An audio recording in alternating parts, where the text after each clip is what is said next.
Yung Richdale West Residences, yan yung nasa Barangay Panongyanan, General Trias, Cavite. Malapit sa Dasma.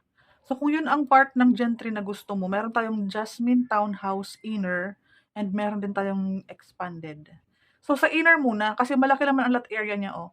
Lot area of 71.5 square meters, floor area of 78 square meters. House specification, basta lahat ng Axea, Bayer type po yan, walang lahat. So, house specification, living area, dining area, kitchen area, provision for 3 bedrooms, 2 toilet and bath, service area, and 1 parking area. Iba-iba ang price ng Axea depende sa Naik or per location. Kung napansin niyo, affordable yung Naik Cavite. So, kung gusto mo ng Axea, mas malaking lot area, pwede tayo mag-Naik. Kung gusto mo naman talaga yung location, a bit pricey lang kasi General Trias is General Trias na. So, given, I know you understand na